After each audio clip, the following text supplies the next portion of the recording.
welcome to Story Punk. I am Scott. Hey, Scott, I'm Drew. Well, you probably already know that. Yes, by now. Sorry. I would hope by now, but no, we have to do the intro.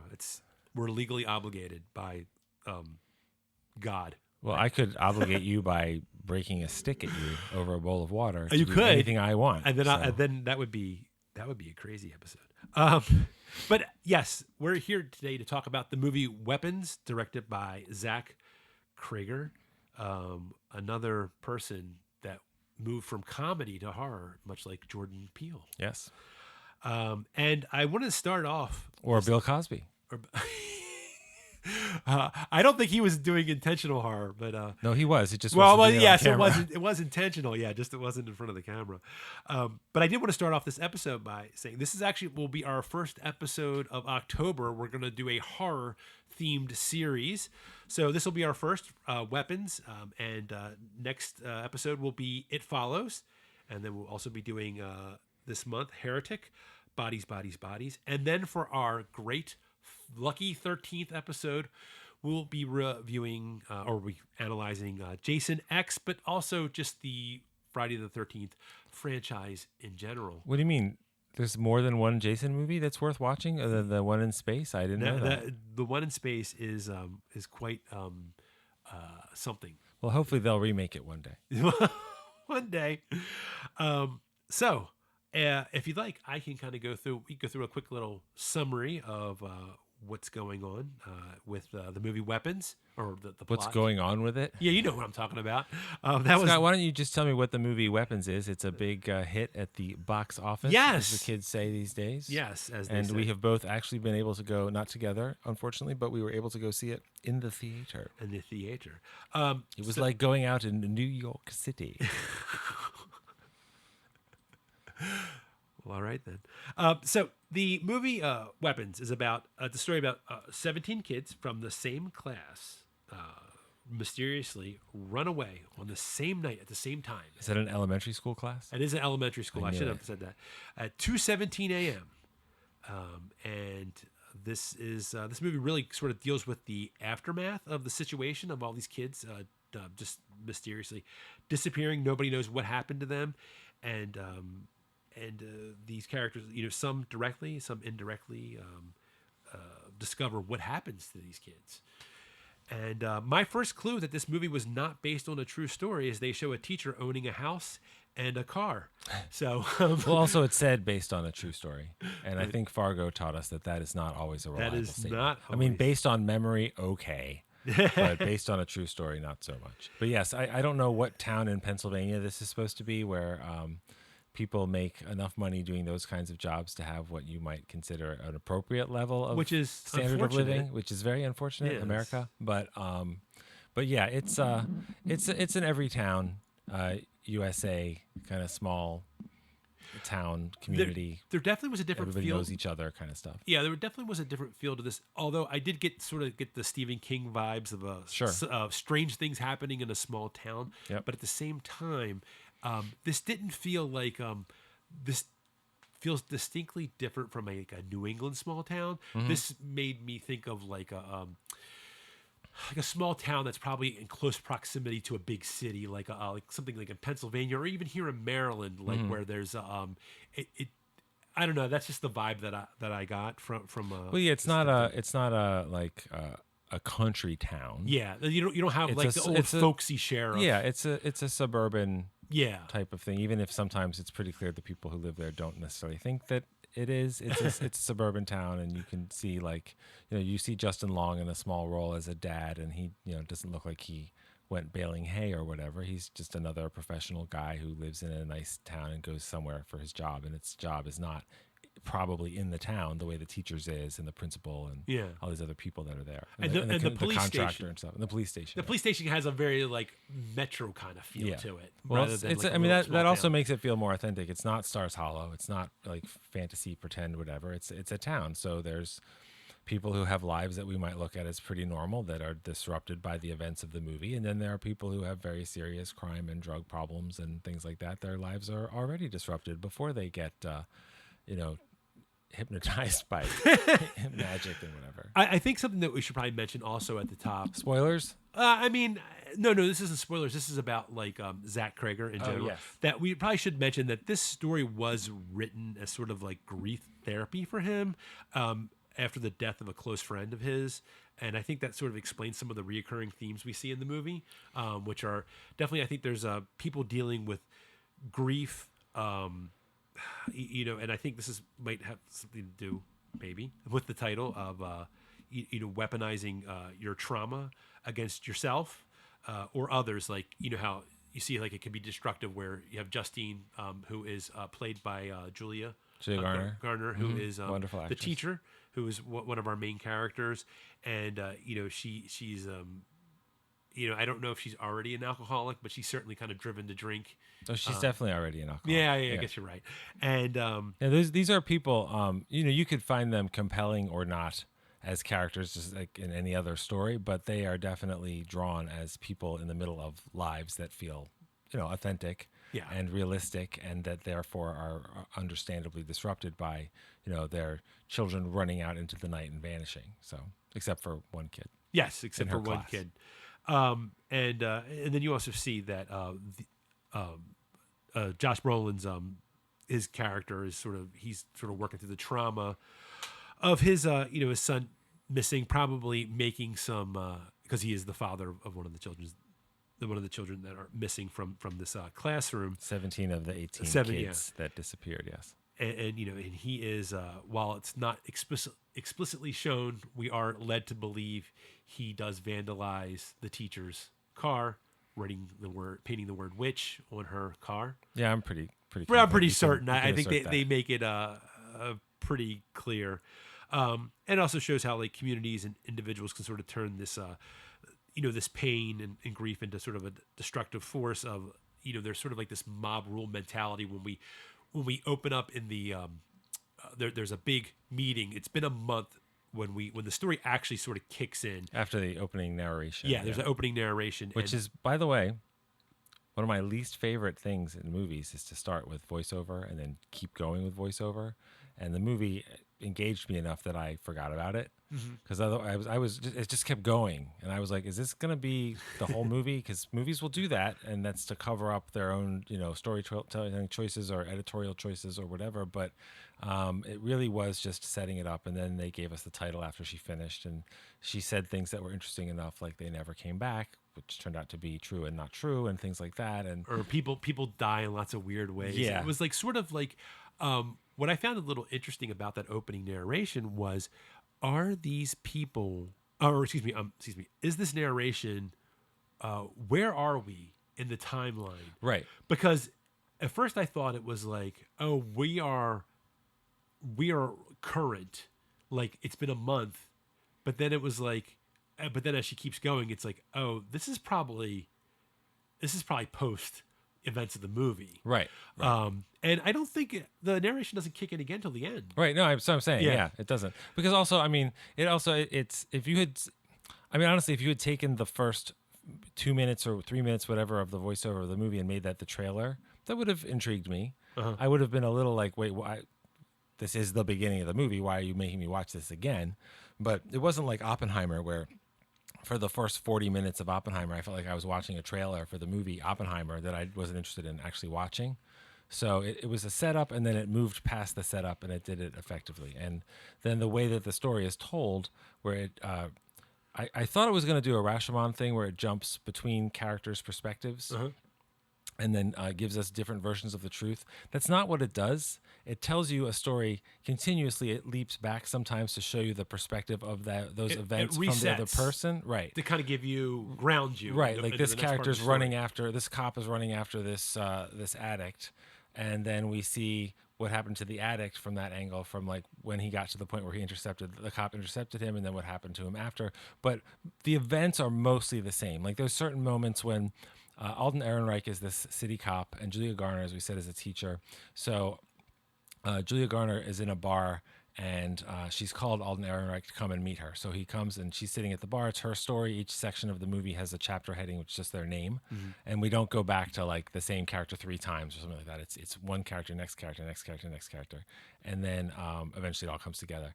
And so when Alden Ehrenreich walks in to the bar, when you first see it, she's like, "Oh, hi, it's great to see you." And then when you see from his perspective, when we're telling the story from his perspective, he walks into the bar and she jumps up and runs over and hugs him. Yeah. So it's little differences that tell you how characters are seeing each other, which is interesting, but it's not, again, not Rashomon, not the point of the movie is to say, what really happened here? It really depends on who's looking at it. No, we all have our own memories of things, and that's fine. But there is a story that happened. These kids, something happened to them, something is happening to them, something will, there's an answer to explain the events of the movie, to explain why what will happen, and why some of these characters ended up where they were when we started. So it was just a storytelling device that I thought worked pretty well. I sometimes see that in a movie, and I'm like, I don't really need it. Like, I don't need Tarantino movie chapter headings and stuff, but it doesn't ruin it for me as long as it just keeps the whole thing moving along.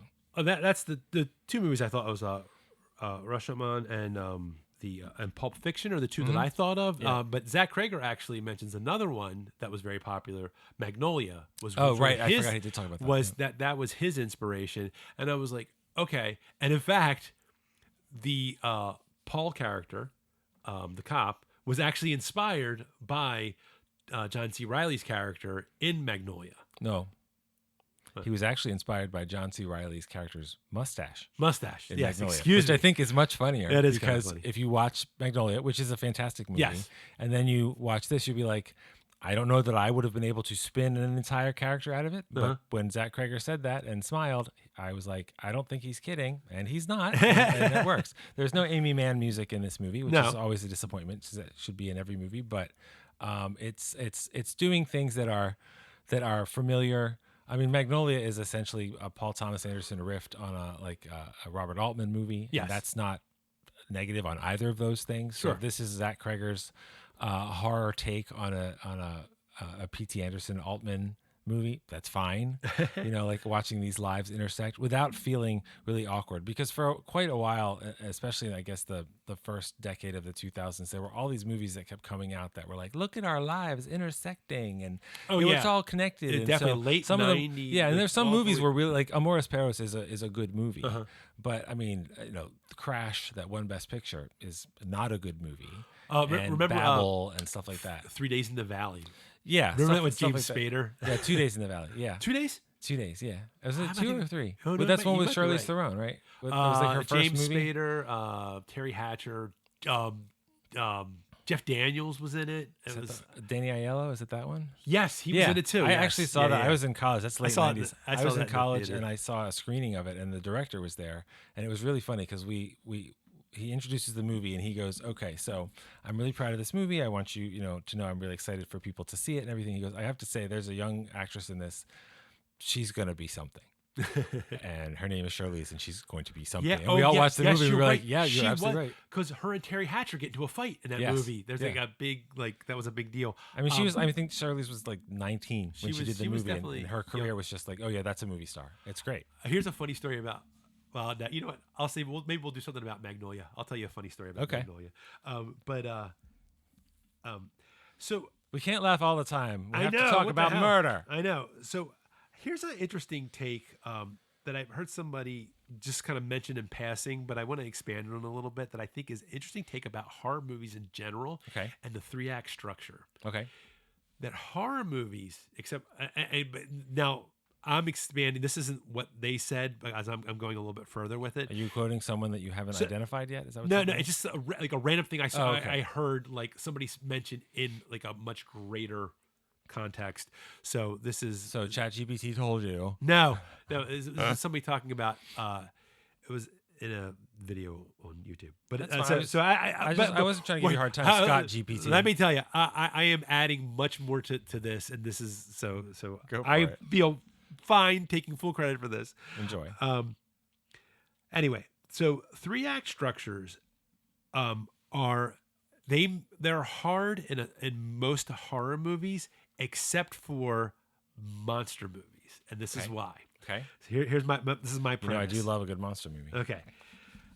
Because in the third act is when you have to start revealing things. Movies like Weapons, and I liked Weapons, so don't get me wrong on this one, but movies like Weapons, or anything that where there is the creepy factor, the mystery that's making it scary. Once you start telling once you start to find out what the actual deal is, what's actually going on, you do lose a little bit of what made the movie scary because you're revealing a lot. Now, it's I'm not saying it can't be done. I just feel like it does sort of go against. It's hard to keep that scariness of the movie if you're revealing all the secrets, because you just kind of have to as a story, right? To give a satisfying conclusion. But and you're also escalating things, so you have to find. I feel like Weapons kind of did a good job of sticking the landing. At least I feel. No, escalating is the right word, and it's kind of hard. I think endings are incredibly important for a lot of reasons, but for a horror movie to be satisfying, it needs to have what you're saying, which is the revelation of what's really going on, be cool and effective and whatever, but also the story needs to have a good ending. And I think this movie, I know not everybody agrees with me on the second part. I think this movie does achieve both of those, one to a greater degree than the other. And I think it's hard. It's hard but it is hard for a movie that especially for the first part of a horror movie that's relying so much on the mystery to make things creepy. We're like, what's going on?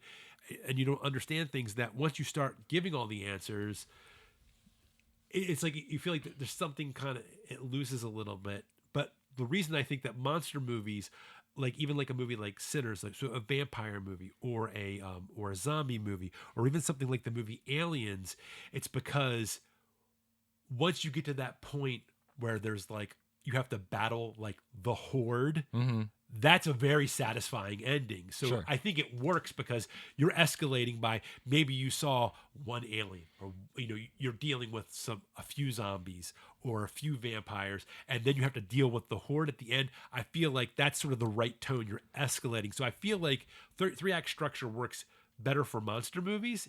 But occasionally you can have a movie, and I think Weapons is one of them, where that three-act structure can work. But I do feel like it is very challenging in a traditional three-act structure to have a horror movie that will have sort of that satisfying ending. But that was just sounds reasonable. That's my take. Movies am hard anyway. Yes, and this is a particular genre challenges. I feel like since genres are so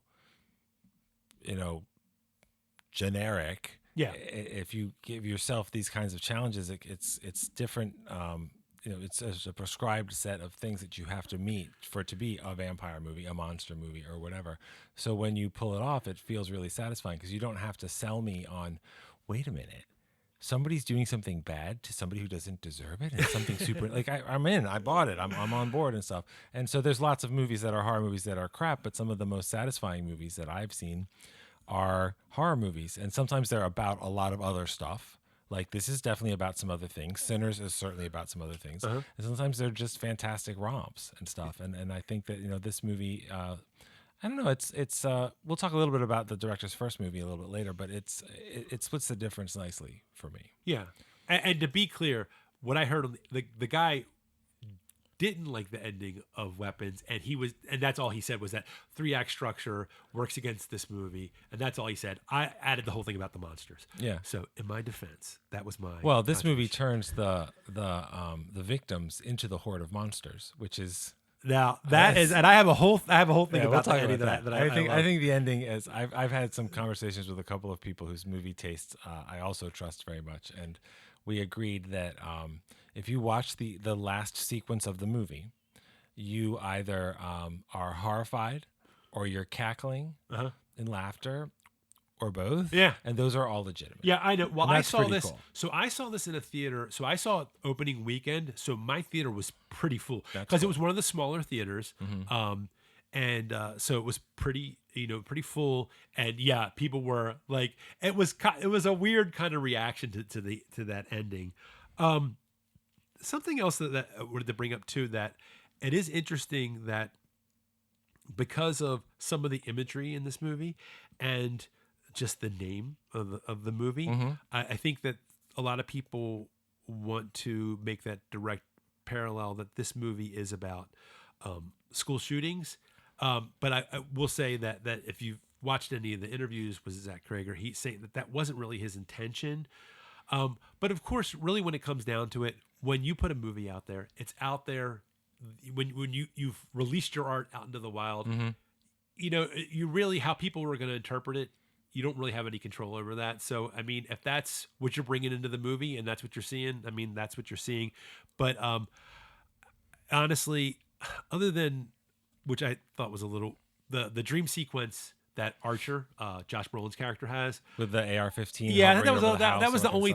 To be honest with you, that was the only thing that I was kind of like, I don't know how much that worked. And even Zach Cregger was like, he just had that idea was just floating in his head. He's not even sure he knows what that means. So that was the only thing that if I had to nitpick. I mean, dreams are hard. Dreams are, I mean, if I have a dream that I remember, which isn't all the time, it's usually very vivid and it's full color and it probably has some powerful mystery or meaning to me. And if I told it to you, you'd be like, okay.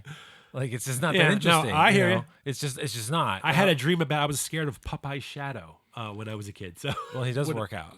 Yeah, that's true. And he smokes. It is terrifying. But I mean, to me, how you use a dream in a movie is, honestly, unless you're David Lynch, it's fraught. Yes. To do that. And so when we started having a couple of dreams in this, I wasn't really sure how I was going to read it. And then watching the whole movie, I was like, well, like when Julia Garner has a dream that she sees what turns out to be Amy Madigan on her ceiling. Yeah. Was that Amy Madigan somehow reaching through and fucking with her? Yeah, or was that she sort of saw this clown thing and then she had a dream about, like, I didn't really care. And so the whole thing with the gun and the number, and people will tell you, well, it was 217 votes to pass the assault rifle ban, and it was happening at this then there's time, also a Bible passage. Right. His son's name is Matthew, and apparently Matthew 2:17 means something. I mean, which is all fine. Yeah. I mean, people, there's that documentary, what is it, Room 237? Yes. About how people interpret the movie The Shining way beyond anything that's actually in there. Because 217, I think, is the actual. Well, 217 is the book from the right. So there's like, is this a Shining reference? But it's a Shining the book reference and not a Shining the movie. Like, to me, I don't care. Yeah. If it's neat, then you can tell me. If you are really into it and you share that stuff with me, that's neat. It's like numerology or something. That's kind of interesting. But I don't personally have to decode everything in a movie to decide if it's good or effective or not. There are other people, that's how they enjoy it. Yeah, that's your thing. That is not a criticism at all. Yeah. That is not a criticism. And I mean, I'm a nerd. I grew up, I knew who made, like X-Wing fighters. Obviously it was Incom. And I knew who made, the medical frigate Quat Drive Yards. Like, I knew all this stuff. Like, I don't remember all that stuff now. Basically, what I just said is pretty much what I remember. But, like, that was fun for me to learn all the details and the world building and all that kind of stuff. And if other people were just like, I like lasers in space, that's fine, too. So this movie clearly has stuff that can be interpreted. But when the director himself has gone out and said, which is a legitimate thing for him to do, it doesn't, like, it was my dream, or I thought of it, or just kind of like something that occurred to me. That's fine. Yeah. David Lynch will tell you. I feel like I'm talking about him every episode, but he's pretty good at movies. He'll tell you, like, I'm not going to tell you what this means. Well, I don't want to tell you what this means. It's funny that you mentioned David Lynch, because apparently the AR-15, or what was it, an AR-15? I think so. Yeah. Whatever that came out of Zach Cregger doing transcendental meditation.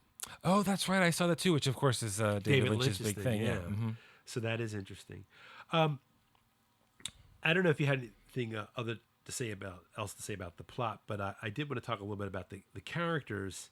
Yes, I want to talk about the cast as we talk about the characters. Yeah, well, the cast and the characters. There's a lot of interesting choices in both of those. But one of the things that I thought was interesting, as far as we've had a lot of movies that we've talked about recently, like The Thing and Warfare, where we were just talking about how the movies, it was just sort of like, it's the situation that was driving everything.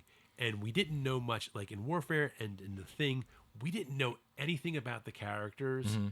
And it was just sort of like, we just wanted these characters to survive the situation.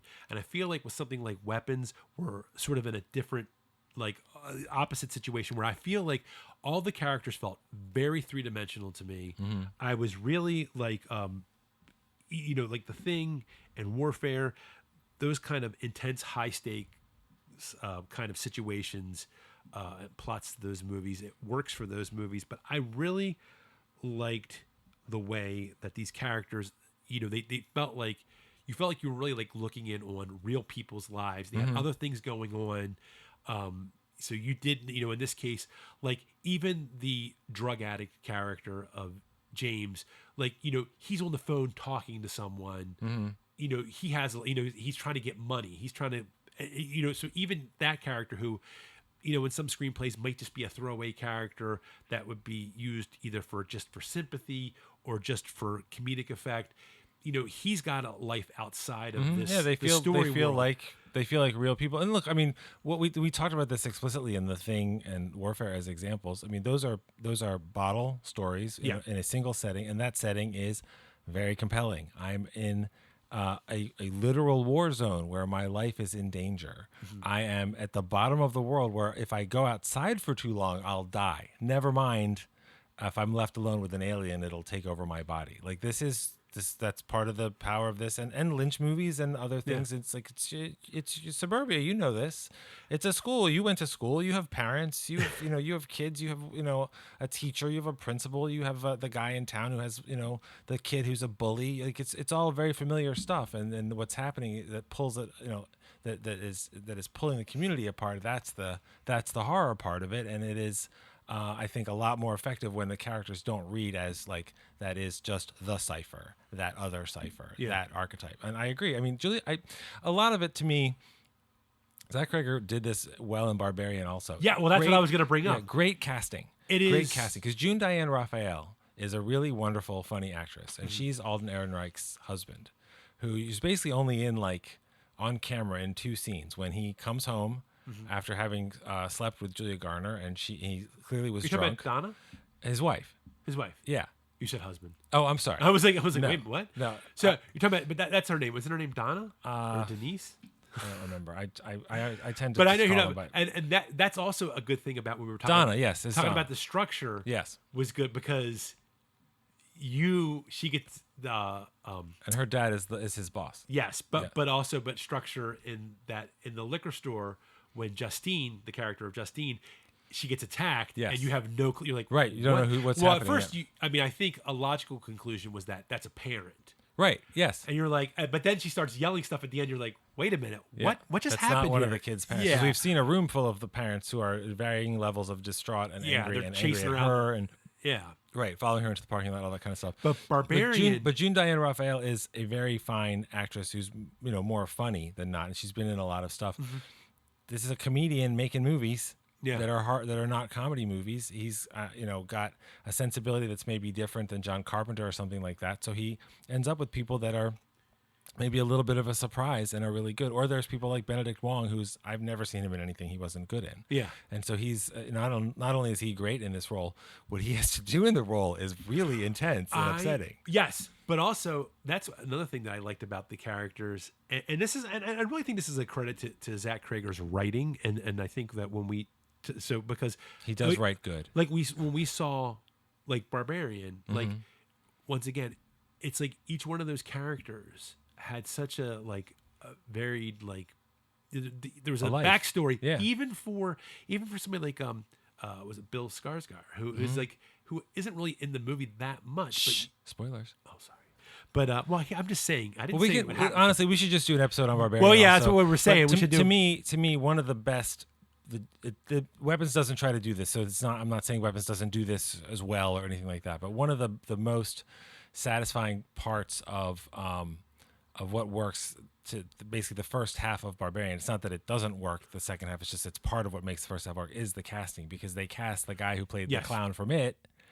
as like, well, obviously he's the villain, but it's like too obvious that he's the villain, or is it too and obvious? He's coming across too nice, and right? And like, so you don't trust him, and your antenna's like going up because right. you're like, he knows all the right answers, right? You're having a gentleman. You're having like, a whole relationship with this character based on the fact that Bill Skarsgård is playing him, and that could have been very distracting, and instead it was very clever. So Zach Cregger, again, an actor, a director, a writer, a guy who did comedy with Whitest Kids You Know, and I guess you were saying this is based on his experience after his friend Trevor Moore died. Yes. Trevor Moore, who was in Whitest Kids You Know, and he died. He fell off the balcony of his house. Yeah, I heard it was a very like freak like home. Yeah, accident. I think he had been drinking, and it wasn't like some sordid event. Yeah, I think he just fell off the balcony and he hit his head, like that Anatomy of a Fall movie without any of the murder or French court or anything. So. But the thing about Zach Cregger that I also like about his writing is that I felt like, and when we're talking about Benedict Wong, his character of Marcus, who was the school principal, is the absurdity and sort of the humor and mundane things happening, which reminded me a lot of the Coen brothers, like things that made me like laugh. Just like something like in The Big Lebowski, where he's trying to check out of the grocery store and the woman's just sitting there, like just looking at him, so disinterested, chewing gum, and like that almost comes across as funny.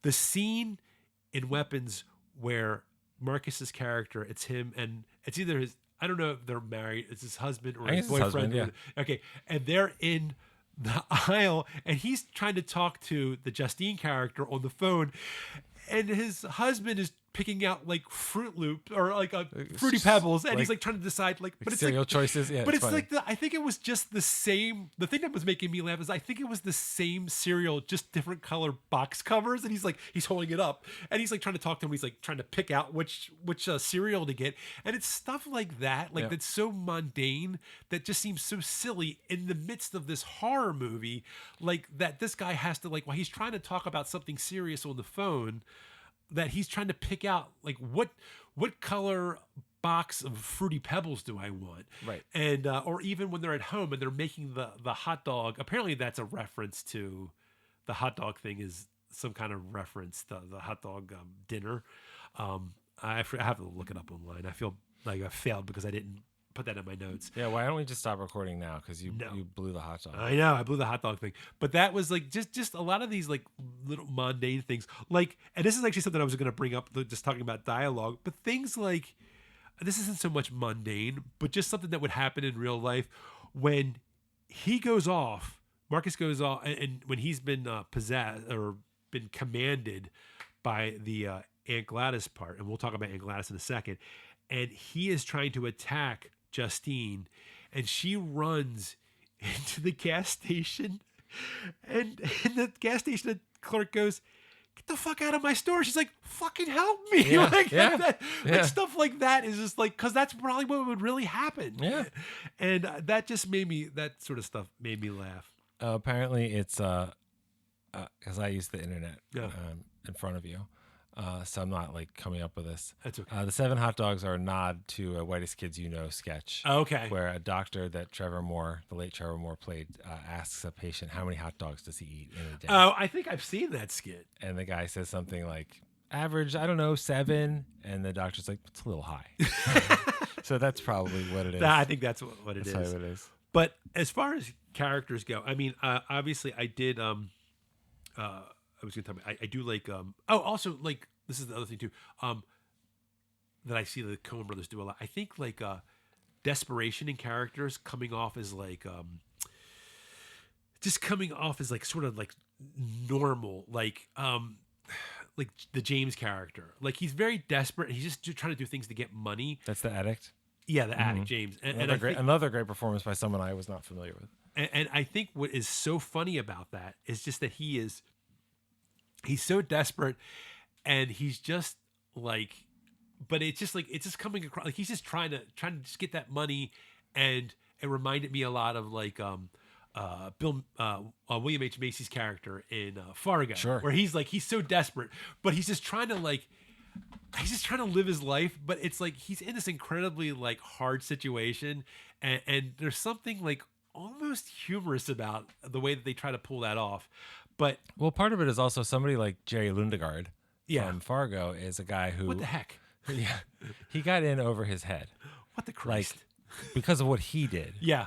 And then he got in way over his head trying to fix what he did and ended up like literally destroying his family. Like he gets his wife killed and his father-in-law killed and like all this stuff. And in this, something external has happened to pull the community apart, but it's pulling it apart along fault lines that already exist. Like of course, it's going to make somebody who's recovering from an alcoholic background maybe go back to it as their lives are pulled apart, that kind of stuff. So that I think is part of what makes it feel more real, which I mean, this movie could have been character-wise a lot more cartoonish, and I'm glad that it wasn't, because like when Amy Madigan, we haven't even talked about her character yet, but when she's telling Alex, who's the young boy, and honestly, one of the best kid performances I've seen in a long time. He's amazing.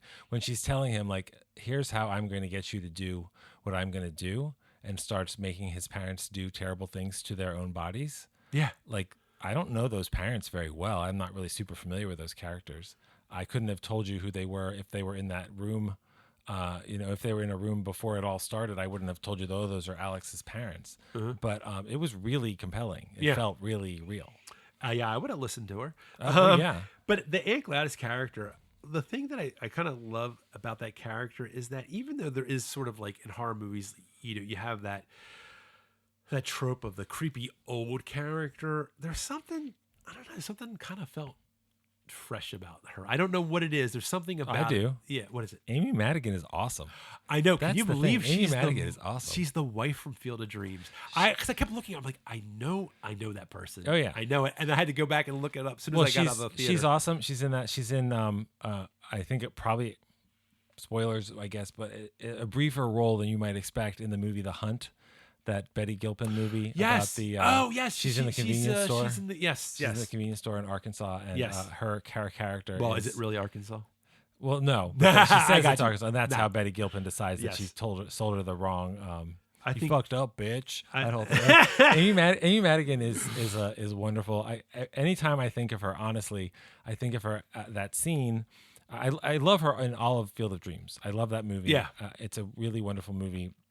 It's about dads more than it's about baseball, so it's very hard to watch sometimes. But it's a very good movie. And of course, the scene where she goes after the book burning people at the school meeting, another school environment, and then she kicks this woman's ass, and then they get thrown out, and she slides across the hallway, and she's like pumping her fist and stuff, and it's like this. It doesn't matter how old she is or whatever. She's a mom. She's fighting. She's real. And then this is a character that is perverting that very directly. I honestly don't even know if she is related to this family that she takes over, if she's like there's some question about uses that. A little magic to hypnotize that into them. If the whole I don't really know her, or I haven't seen her. Like the mom says something like, I owe her because she did this, or I haven't seen her in a long time, but there's not really a question of, is she even related to us? But Alex, the little kid, seems to be like, who is this person? Yeah. I don't even think I've ever heard you talk about her, but it doesn't matter because she's so compelling. I mean, the scene where she essentially commandeers Benedict Wong's character to destroy his family and then go do her bidding to weaponize him. Oh, yeah. I mean, she is doing something very terrible and unsettling, and she's doing it so casually. Like, give me some water. Oh, can I have it in a bowl? I'm old fashioned. I know, you're like really, the whole time you're sitting there like, ugh, where is this going? It's really funny, but it's also, you're with the characters going like, I want to be a nice host. From the moment where Benedict Wong's husband says like, oh, you can come in. Of course you can come in. And he's like, what are you doing? I have hot dogs to eat. But the whole thing is just it's really unsettling. And Amy Madigan sells that. Oh yeah. Sells that very effectively, but also sells the menace. Mm-hmm. Like, every scene where she's supposed to be scary to a character or to us, I'm totally sold. Oh yeah, there's totally not for a minute am I like I don't buy this.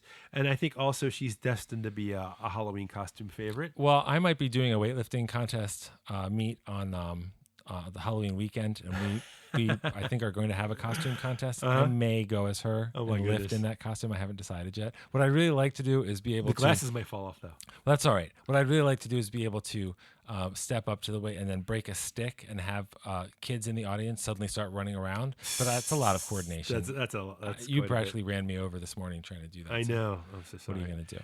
But yeah, no, I think, again, the casting in this movie is fantastic. And Amy Madigan, you don't know who she is in the movie or what's really going on. The first times that you see her character, like I didn't know that was Amy Madigan was that figure in the woods or anything like that the first times you see her. Yes, like, you really have no idea what's going on. And then when I saw her, I recognized her and I was like, I don't know who that is though. Well, when I was telling you not to look online, that's the character I was talking about because I had no clue about that character at all. Yeah. So the first time I'm watching it in the theater and I saw like that thing like flash. James is the first one I think that sees her. He's in the woods going back to his like little his tent. Yeah, something like that. And the you see somebody in the and so I was like the figure smiling at him. Yeah, and I was like, I don't know what this is. So and that was great. I'm so happy because so much marketing nowadays is so like spoils so much for movies, especially if you're the type of person like me that just picks up on these little things that they think they're being clever in a lot of these trailers and they're really not. This was such a refreshing marketing campaign where they didn't show any of her character at all. Yep. And I was so happy that was like a complete surprise to me. I've also discovered, not that I decided to change my approach to this, but I have been watching more new movies recently, knowing less about them, and that's I think what normal people do, and that can actually be pretty fun. Yeah. To be surprised, and I have had a couple situations. I just saw I don't remember if it was Eden or The Threesome or some movie in the theater recently, and a trailer came on for a new movie, a thriller with Emma Thompson playing like an American or Canadian woman like in a pickup truck out in the wilderness, and she breaks down or something. I don't know. It looked like, oh, this looks kind of neat. And she's amazing at accents and whatever. And then the trailer kept going.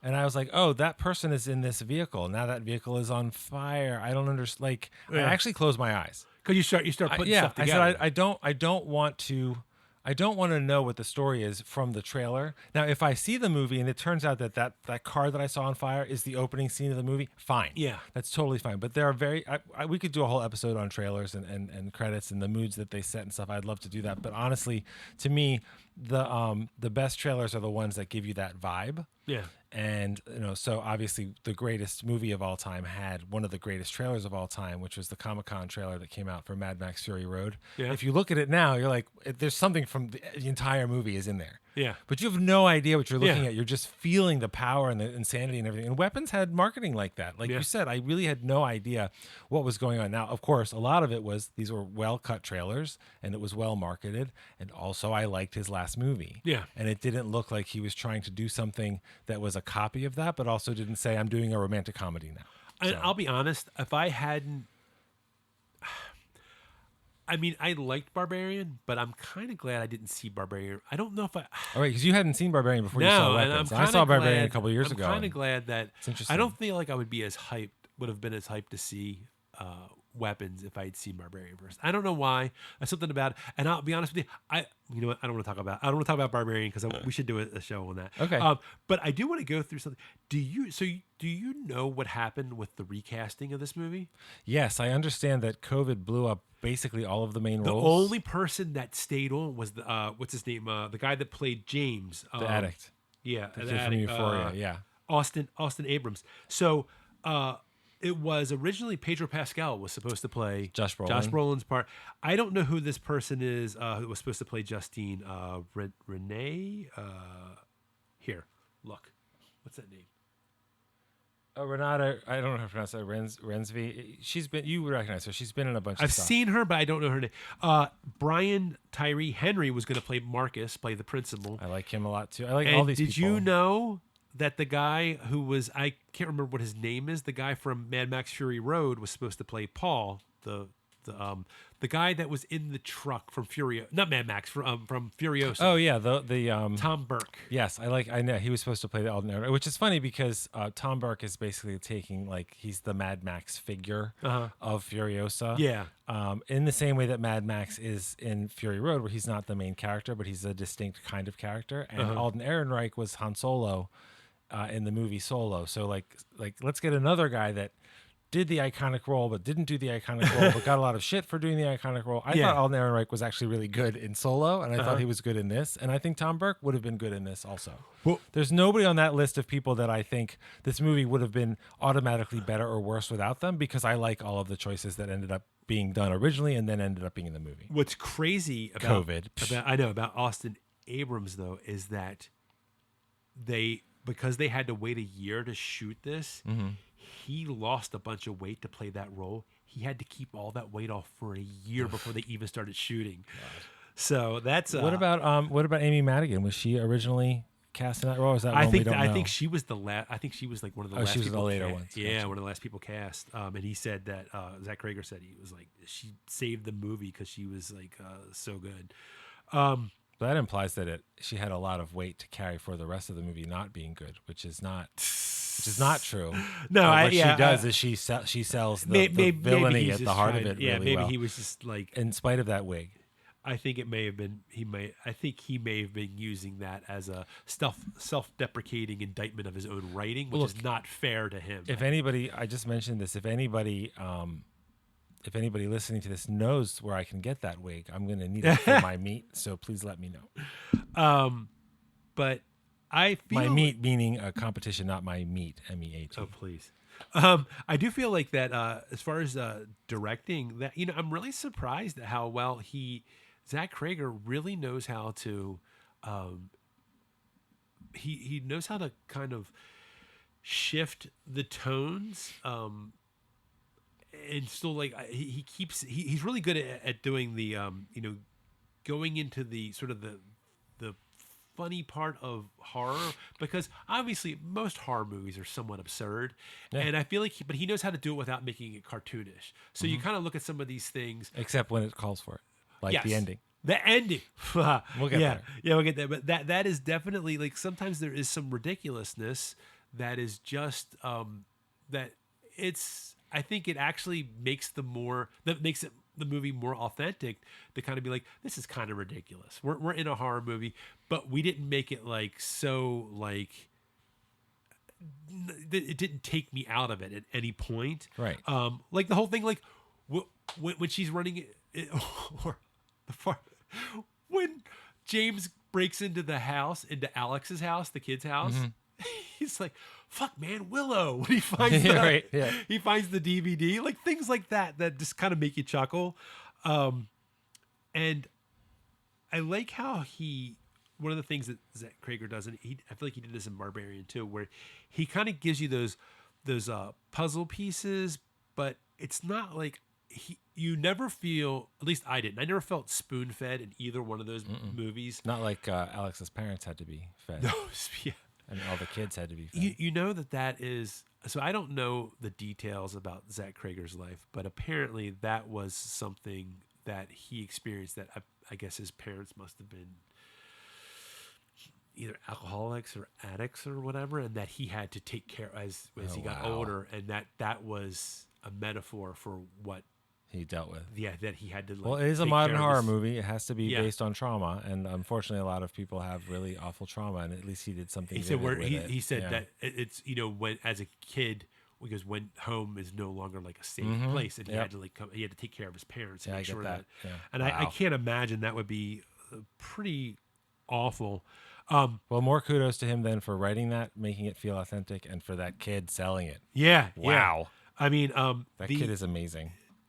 So why don't we talk a little bit about the ending scene with when Amy Madigan's getting chased. Well, let's talk about what the mystery that we are able to. Yes, I'm kind of skipping that part. What drives there's law enforcement that's obviously investigating it. They have nothing. They say they brought in the FBI. There are people who have reacted to the movie by saying if this was really a thing. and the FBI was brought in. Like the idea that there wouldn't be national news all over the story for a month, like all that kind of stuff. I mean, okay, but the whole premise that's set up by the voiceover at the beginning is this happened 2 years ago or something, and we don't talk about it. And whatever, I don't know. I'm not bothered by the potential unreality of that. That's fine. But the idea is essentially that the people who figure out what are going on are the teacher and Julia Garner's character and Archer, Josh Brolin's character, the parent, and that they are. I do like.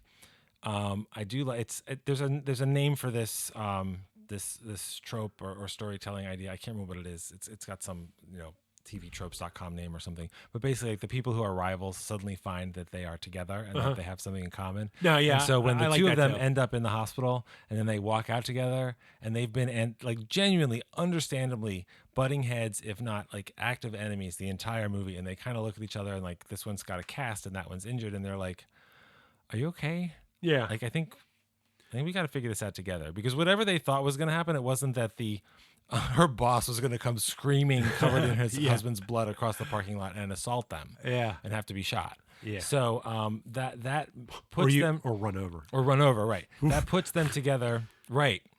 That puts them together, working together, and then they figured it out. They used something that I'm not a big fan of using in my everyday life called math to like calculate things, to figure out where were the kids running and where do they intersect and all that kind of stuff. Oh, I know whose house that is because I've been trying to get Alex to connect to Alex since he was the last kid in my class left, all this kind of stuff. So they figure out what's going on. And what's going on is that Amy Madigan's character is a witch who has taken over Alex's family so that she could have a kid that would go to school and steal these kids so she can feed on their life force. Because she takes over people in the movie in two distinct ways. There is some overlap, but she basically takes on people in the movie and feeds on their energy because she's dying or very sick. So that's why she has this. I mean, that's not why she chooses the wig that she has, but she's a much sicklier, older, decaying woman than you think when you first meet her character, and you just see the clowny makeup and the wig and stuff, and she's more alive later in the movie and stuff. So she's feeding on Alex's parents the longest in the movie, and then she's feeding on the kids that she's got them all in the basement because James, the addict, finds them all standing in the basement, which I don't know about you, but I had not figured it all out at that point. No. So when he goes downstairs and then the answer to the mystery is right there, I was like, oh, whoa. I was not expecting that to be the answer. It was cool. Yeah, it was cool. It was good because it was earlier than I would have thought, and it was good. And also that they were obviously all enslaved pretty clearly, like the parents were upstairs, and what did that mean and stuff. And then there are other characters. It kind of gave me Blair Witch vibes a little bit. Yeah. Oh no, we'll talk about that in a minute too. But it definitely, it also, the whole idea of like some people I think they saw the movie and like, well, why is Josh Brolin okay, but his kid really maybe never talk again? Well, because Josh Brolin wasn't fed on. Josh Brolin was turned into a weapon for minutes. Yeah. And then that was over. Yeah. And so, not for a month. Not for a month. Yeah. Even like I don't know if they hadn't had to shoot and kill James the addict and Paul the cop, would they have been able to recover? I mean, I guess more than the kids who were held for a month and the parents who were held for even longer than that. But I think, once you figure out, it all comes down to Alex's house and what's going on, and some of the people that go to investigate it, like Paul and the addict that brings him back there, they end up getting literally dragged into the house and becoming part of it and stuff. So at the end of the movie, who is the real hero? Who turns the tide? Is Alex, because this child has seen what this woman does, this witch does, to control people, to do whatever, to stand still and let her feed on them, to hurt themselves, to manipulate him, to go and do things like attack Julia Garner and try to kill her, like all this kind of stuff. So, and in that scene, I found Paul to be very appealing. And if you've seen the movie, you get that reference. Yeah, very appealing. So basically, God, that is a really intense scene. I know. That's like the only compelling scene in that movie. That was one of the ones where I was kind of like, you see that movie Red Sparrow with Jennifer Lawrence? Oh, and, I know the movie. I have not seen it. It's not a great movie or adaptation of the book. Like it's a thriller, spy thriller, whatever. It's got some very good scenes, Jennifer Lawrence acting very naturally, but it also has a scene where a guy, Joel Edgerton, is being tortured with essentially like a potato peeler type of thing. And it's really, it's graphic in the sense that you see it. It's not graphic like people getting torn apart, which will be in this movie in a minute, but it's really disturbing. And watching Julia Garner do that to basically her boyfriend's face is really disturbing. Yes. But we don't have to worry about it healing back because he dies. Yes. And so that basically what Alex is able to do is to turn the tables, and he, as his parents are trying to kill him, because there's that whole factor of like, don't cross the salt. Yes. So when our heroes and the kid crosses the salt, the people that are on the other side of the salt that are under her control suddenly get really loud and really scary and come after you. And he breaks the twig with her hair, with her element that he can control, and then all of the kids turn into a mob of these running like with their arms out thing. And that's when you either your jaw drops either way, and you're either cackling or terrified or both, because they don't just run out of the house, they start running through houses, like coming out of windows the same speed as doorways, coming through other people's houses, completely ignoring everybody else, just a train coming through there until they tear her apart in the yard. And it's great. Initially it was just going to be in the front yard of the house, and then he decided very late to make it a chase scene. To run. Oh, good. Now, I'm glad he did. I was thinking in my head, I'm like, is this a reference to Ferris Bueller's Day Off? Because it reminded me so much of that. They're running past the guy doing mowing his lawn, which I found out, this cracks me up. The original actor that was mowing his lawn, they were like, it's not working. This guy doesn't look like a guy that'd be mowing his lawn. They got their boom operator. They were like, really? I was like, damn, how bad do you have to be? I mean, no disrespect to that actor, but I guess he just wasn't a good fit. But I feel really bad for the guy. They were just like, yeah, you're not cutting it. And so they brought the boom operator in and just had him. He was the one mowing the lawn. It's happened. Yeah. Well, that's. I heard that on some other movies. I did a TV ad once where we had a mixture of like real people playing roles, not themselves, but playing roles, and then actors. And one of the actors had to play, and like it wasn't really even a story. It was like a lot of repeating tagline, kind of whatever. It was a TV ad, but there was one actor who he was fine. He was totally fine. Yeah. Every take. Was that good? Am I doing okay? Was that all right? I think it was really like you started to feel really bad for him, and the director I think was being inordinately patient with him. And eventually I was like, do we need to move on? Yeah. Do we need to get somebody else? And the director's like, I think we got enough. But it was really like, just do the job. So unless this guy was doing something like that, how you can be to the point where you've been cast and you are too inauthentic to operate a mower, something went wrong. And I'm glad that other than having to replace everybody because of COVID, that appears to be the biggest casting blunder of a challenge of the movie. So that's good. But yeah, no, that whole scene is a big explosive third act chase after a big explosive third act fight, and that was very satisfying. And I found out actually, so his inspiration wasn't Ferris Bueller's Day Off. Oh yeah, sorry. It was Raising Arizona. Oh, okay. But then I went back because I was like, really? And then I was like, oh yeah, I remember that it's the scene when he steals the Pampers and they're chasing him. Yeah. So then I went back and looked. Raising Arizona came out after Ferris Bueller's Day Off, and now I'm like, oh, okay. Like, okay. Now funny. I'm curious. That's funny. But who knows? Well, we can do an episode on Ferris Bueller's Day Off. Well, we won't because I don't like that movie. But that's movies are layers of other movies anyway. And sure, that's a fun little one. That is funny. But that was like, it was just. Wasn't there like, and I'm trying to remember now when he because Josh Brolin comes running. Doesn't the woman say like, "Here comes another one" or something like that? He comes running through. Oh yeah, it's a well, because imagine if it's just your house and then this tornado comes through. It's pretty scary. But it's amazing. I can't imagine what it was like for those kids. But I have seen a set photo of I'm going to assume it's before, or maybe it was right after, but it's Amy Madigan's, like, it's that scene. Definitely, they're out that on the front lawn or surrounded by all the kids. So I'm glad that they were totally too traumatized to take a picture, because that was quite an intense scene. Well, then after they rip her apart and she's dead, which is it's very graphic. It's not Day of the Dead. It's not showing it like that. They show a little bit. It's very cutting. Quick cutting. But then the kids immediately just shut down. Yeah, and then they just stand there. Yeah. So then the whole idea, like, that the kids never came back.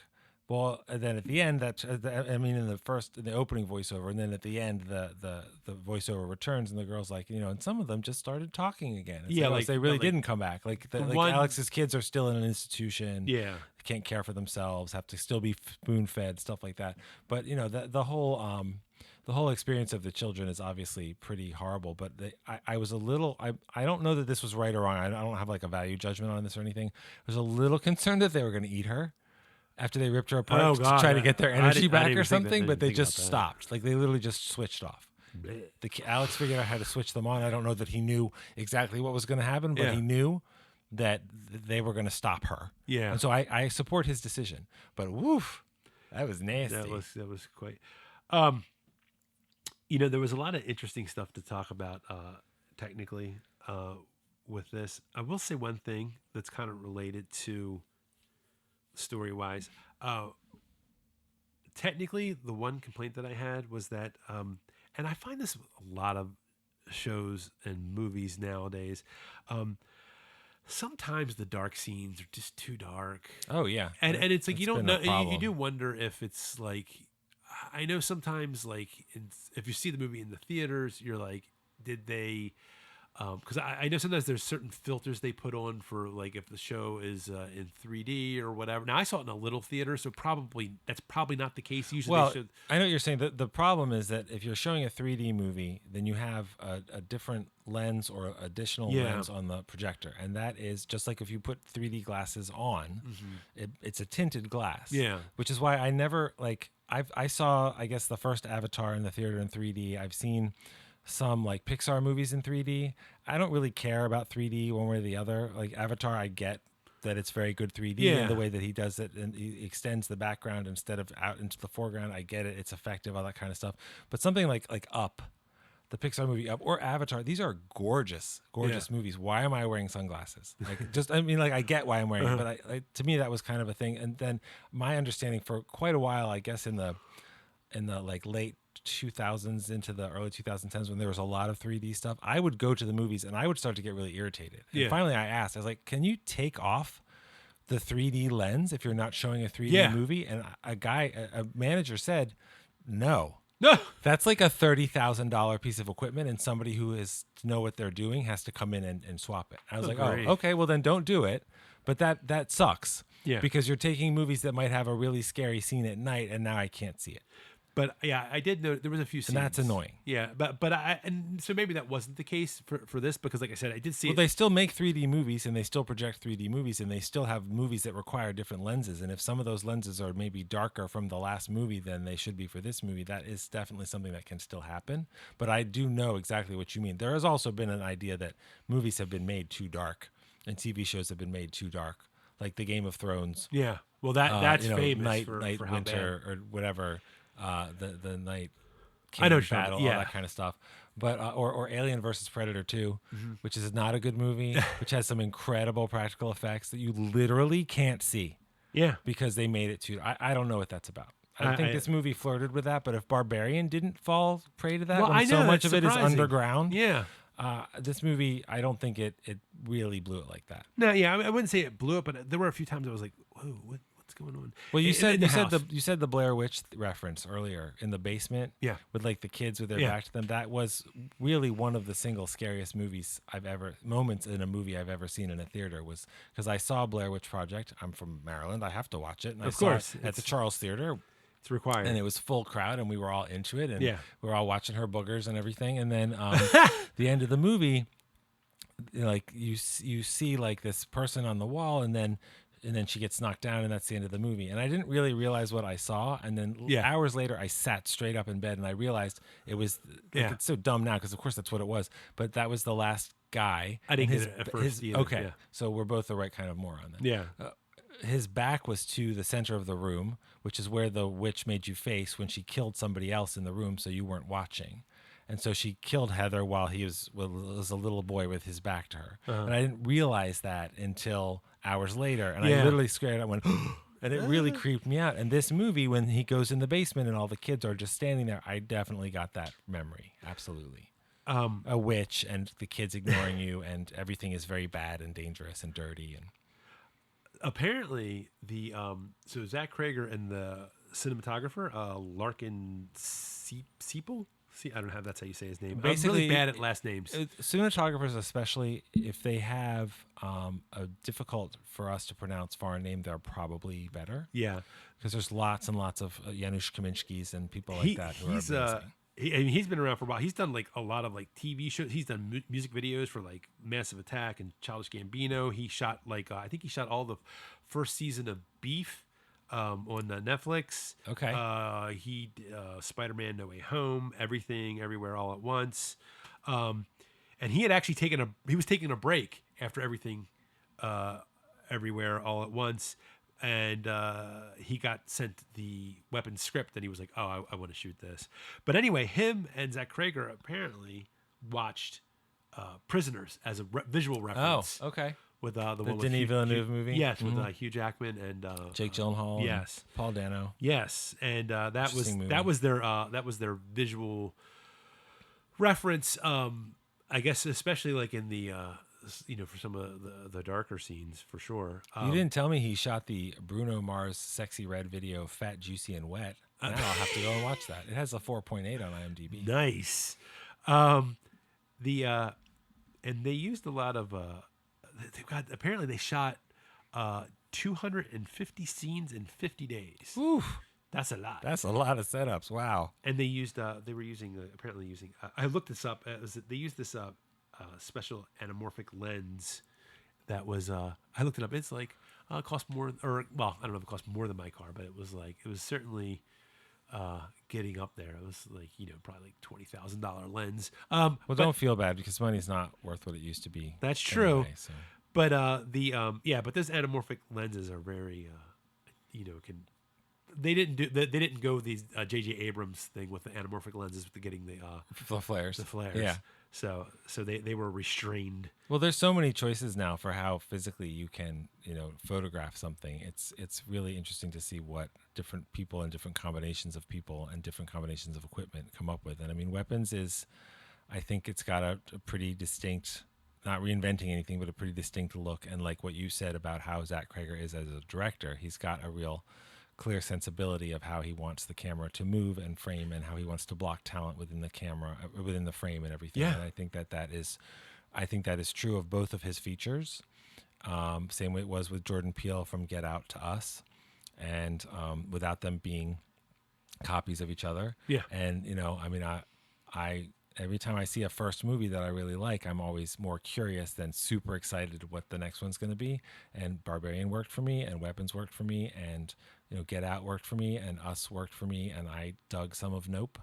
And I'm curious to see what Zach Cregger does next, because the guy knows how to make a movie. And definitely, there's people making movies that they've made 20 movies. I don't connect with any of them, and I like it when I say like this is the beginning of something. I want to keep following this story. I mean, the way he lined everything up, like as far as like the editing, like we were talking about how when you go from the different points of view, he knows just what sort of the scenes that we're watching. Again, he knows just what beats to hit where it doesn't feel redundant, doesn't feel cheap. And I have to talk about the sound. Like, have you ever heard a car door closing freak you out as much? Because I didn't know where they were going when that woman comes out of the house with the scissors. Yep. I thought for sure she was going to smash the window. Right. And then she goes out of the frame and you're like, what the fuck? What's going on here? And then you hear the door close of the car, the back seat, the back door close. And I was like, and I still didn't know what was going to happen. Yep. I was like, what's going on? Yeah. And then you see the long shears like go and cut off but Julie Garner's you're like, hair. Oh, it's just her hair. I That's okay. know. It could have been a lot worse. And I thought like the score was kind of weird, but like in the best way. It was sort of like you have like some of the stuff as I was listening to the score, and it was like some of it's like this weird minimalist ambient, and then you have like there's like this electronic kind of like driving beat. Like there's the scene with where Paul character's chasing the junkie, and that's kind of like this like sort of like this like almost like techno kind of beat, and then you have even the like the hair snip scene in particular is like it's like this like full on like orchestral kind of like horror movie. And yeah, it's funny. I don't remember. I mean, I've said this before. I love movie scores and stuff. We'll talk about It Follows in our next episode, and that's got a very distinct score and kind of score and everything.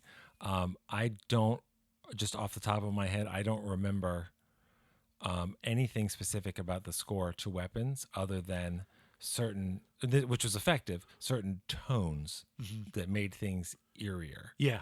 But like I haven't decided not to. I just haven't actually gone and pulled up the score. Yeah. To listen to it. But horror movie scores, it's some of the most famous ones ever, and some of the greatest film scores ever are horror scores. But I don't know too many people who say, I'm going to listen to The Thing as I drive to work over and over every morning kind of thing. But it's a great album.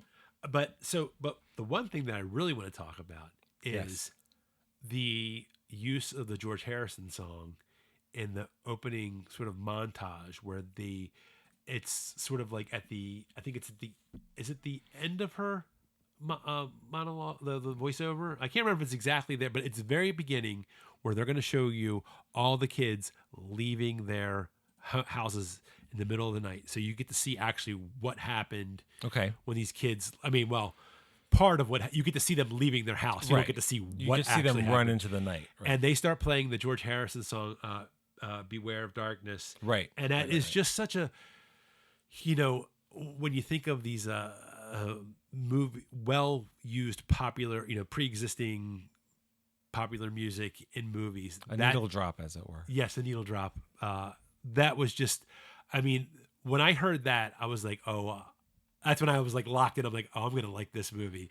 And it's so creepy. And I just felt like the song just like worked so well with that. And then you just they start playing the song, and then you just see the kids start, like all the doors start opening, and these kids are just running out of the house in the middle of the night. And and that just highlights the other thing about the movie. It's really well edited. And it's like, and the music to everything. Yes. And I don't, and I don't want to talk about it too much because we talk about it, but it just reminded me of one of my favorite parts of Barbarian is when they play the song at the very end, the "Be My Baby." Mm-hmm. Like I love that. Actually made me love the movie. Like I when I saw that, I was like, oh, I love this. I love that they play that at the end of that movie. It's pretty confident, and it's nice to see a movie, especially an early movie in somebody's career, hopefully early in a career, that is that confident. I'm really hoping that this type of movie, these horror movies, and I'm even starting to see some of these comedies come back in that are like, that'll really have this help usher in a resurgence of these mid-level budget movies like Sinners. Like under $100 million. It's so funny. Sinners is $90 million, and that is genuinely not a big budget movie anymore by the studios. Yeah, pretty much anything under 100 did really well. Anything under 100 million now seems like a mid. So, and I still remember when Terminator 2, cost $94 million. Ooh. Can you believe that's crazy? But this cost. So the budget for this movie for weapons $38 million, and it has made.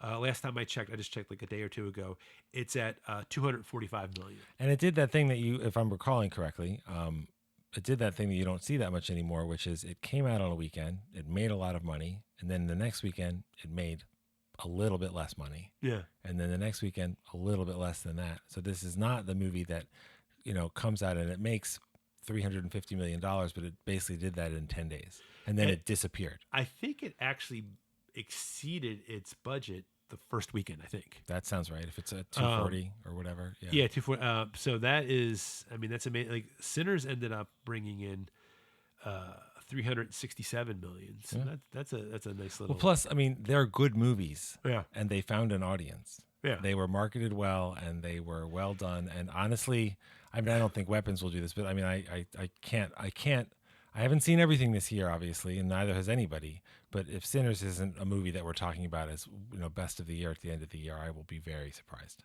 unless it's just racism. America. But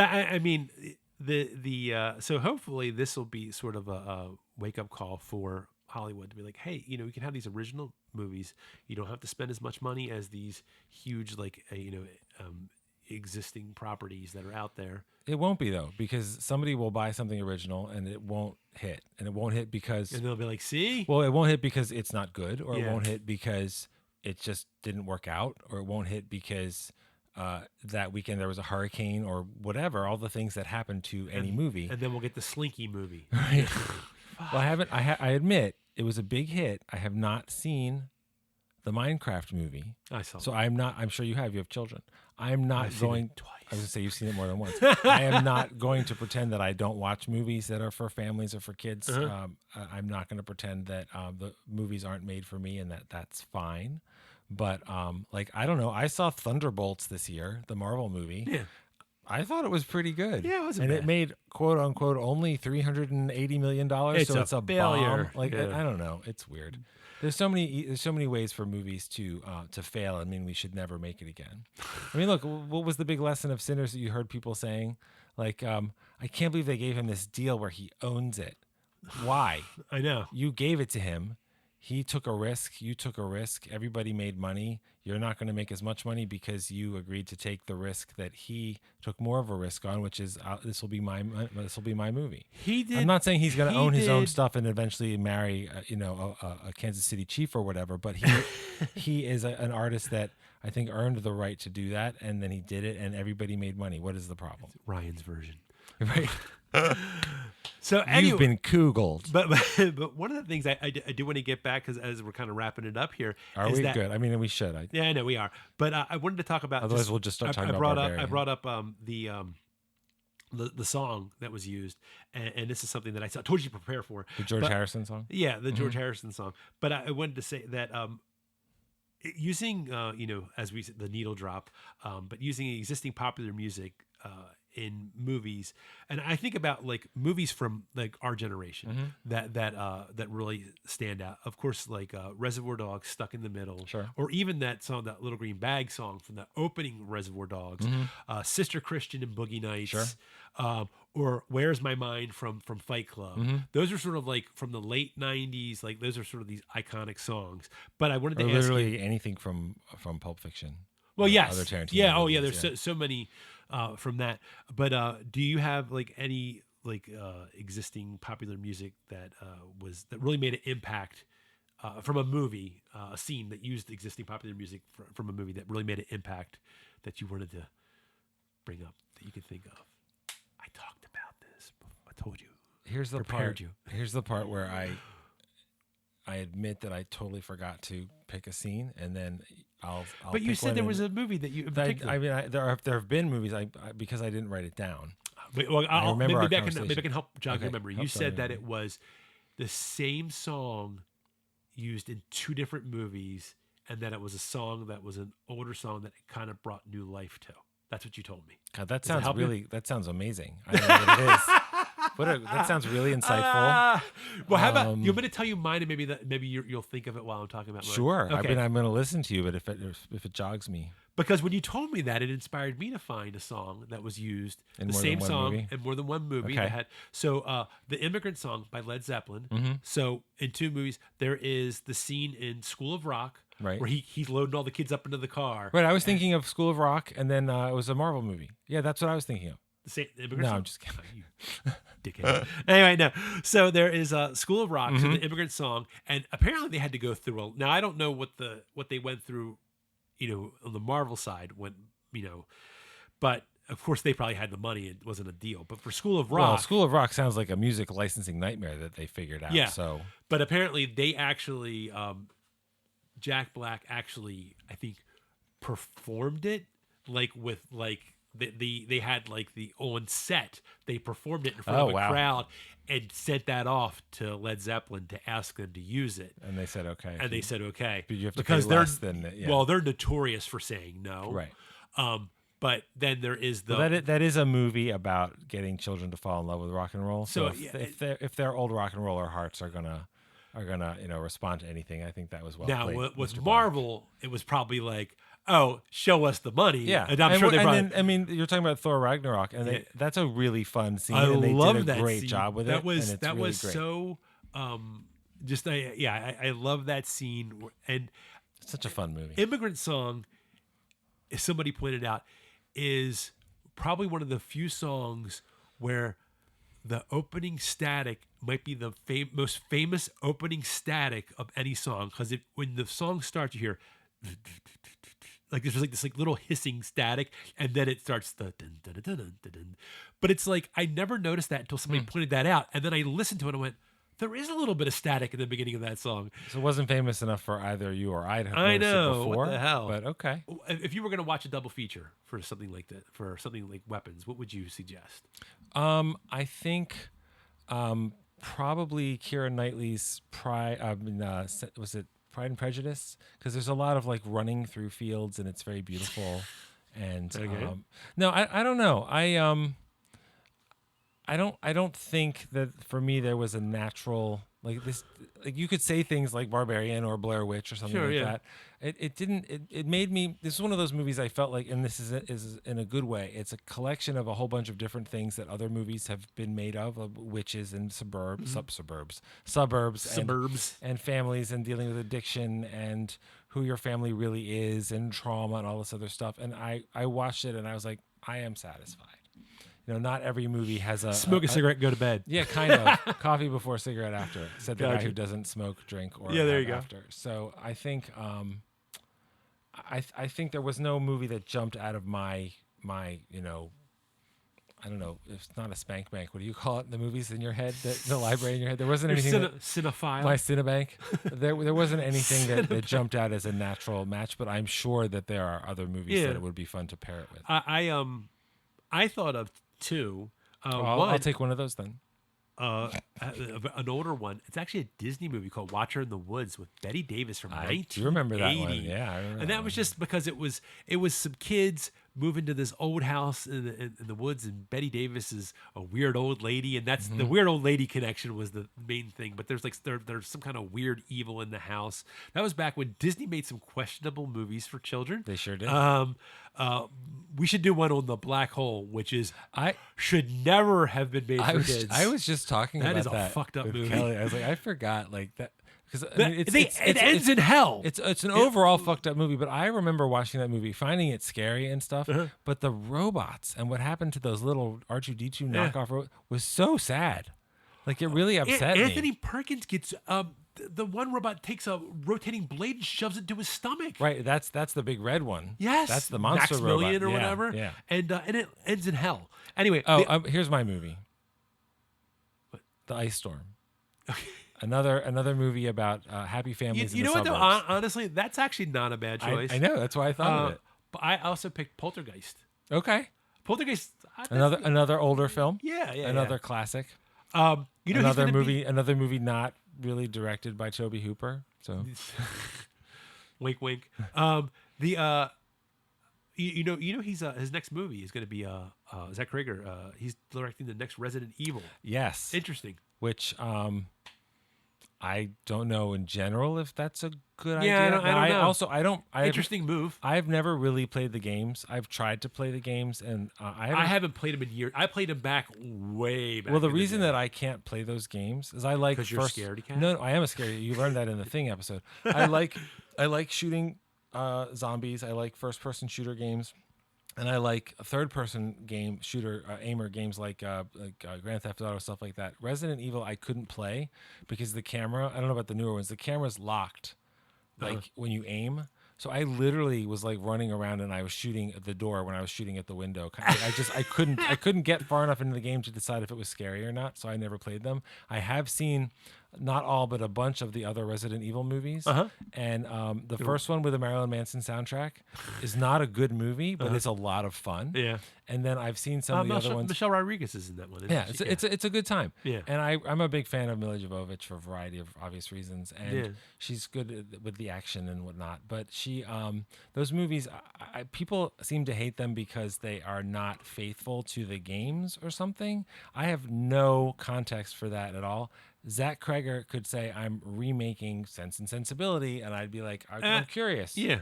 I'm curious. I'd like to see him do like a serial killer movie, something like a Zodiac. I bet he would be good at that. He might make Resident Evil into a serial killer movie where people think it's zombies, but it's really a serial killer playing zombies because that's what you would expect in a Resident Evil movie. I mean, I don't know. Yeah, I mean, it'd be interesting.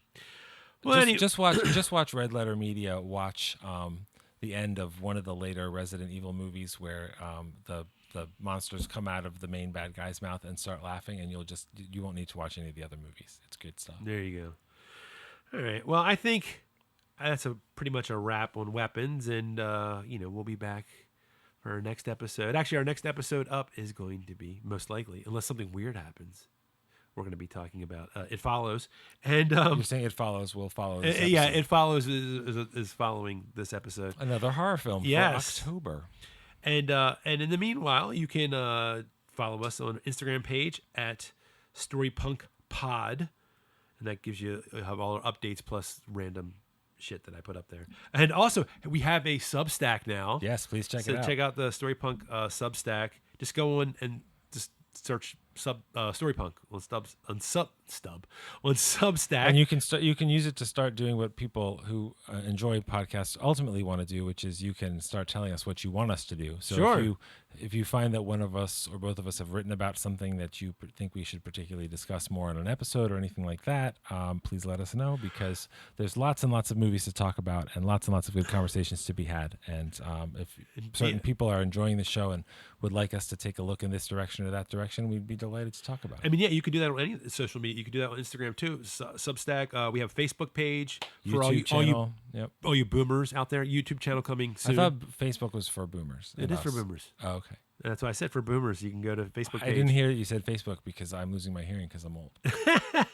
And I post interesting cinema stuff related there, and also I am on Letterboxd as Storypunk Scott. And I didn't know if you want to have a specific letterbox, or if you want to just have people check out your existing one. I don't know what your plan is. They can check out my existing one. Well, let us have it. I'm gonna lay it on us. I'm gonna give it you. It is, and then you can tell me how much you disagree with not you. I mean the general public. It's at letterboxd.com is the website. Yes, with no e and at the end. That's right. That keeps the people who are really into spelling away. It's my name on Letterboxd is Solid Gould, all one word, Solid, and then my last name is Gould, Solid Gould, Gould. So you can check us out there and see you can see my stellar 1-star review of The Gentleman. Well, yeah. I mean, I write some reviews. They're not particularly long or sophisticated. It's just fun. Some of mine, none of mine are too long. So you can look at my my current 4 favorite films, and you can be like, oh, I'm not surprised. He always talks about that movie. Oh, Scott hasn't seen that movie. Oh, E.T. And what is The Beast of War? My wife's least favorite movie that I love. So if you want to check out just the tastes of who we're talking to, who you're listening to, I'd be happy to hear from you there. Yes. All right.